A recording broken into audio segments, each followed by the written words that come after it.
క్రీస్తు నాదునియందు ప్రియ సహోదరి సహోదరులారా, వేచి ఉండమని యేసు విన్నవిస్తున్నాడు. లూకాసు వార్త 15వ అధ్యాయంలోని వాక్యాలు రానున్న దినములలో జరగనున్న సంఘటనల గురించి మాట్లాడుతున్నాడు.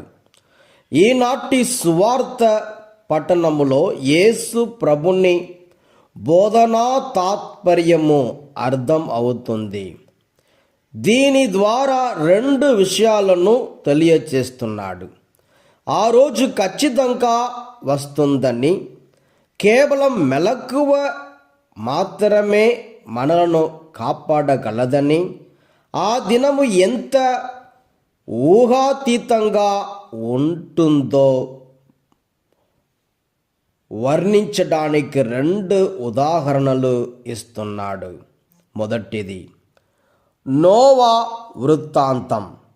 ప్రజలు తింటున్నారు, త్రాగుతున్నారు, ఇష్టానుసారంగా జీవిస్తున్నారు, దేవుని మాటలను పెడచెవిన పెడుతున్నారు, ఆయన హెచ్చరికను త్రోసి పుచ్చుతున్నారు, వారి వారి స్వార్థపు లోకములో లీనమై దైవాజ్ఞను విస్మరిస్తున్నారు. కానీ నోవా మరియు తన కుటుంబం ఈ పోకడలకు భిన్నంగా దైవ భయమును మునకు దగ్గరగా మెలకువతో జాగరూకలతో ప్రభువు దినమును కనిపెట్టుకొని జీవిస్తున్నారు.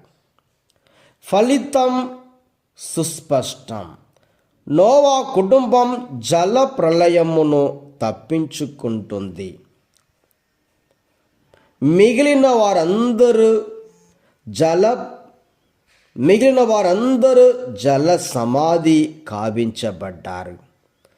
రెండవది, 2 పురుషులు, 2 స్త్రీలు, 2 ఒకే పొలంలో ఉన్నారు, ఒకే స్థితిలో ఉన్నారు, ఒకే పనిలో ఉన్నారు. అయితే ఆ కాలం వస్తుంది, ఒకరు అక్కడే ఉంటారు, మరొకరు తీసుకొని పోబడతారు.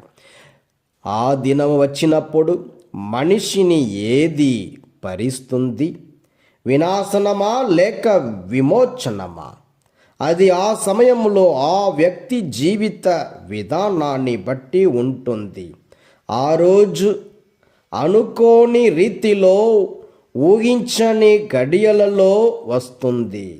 సిద్ధపడిన వారు, చిత్తశుద్ధితో జీవించువారు రక్షింపబడతారు.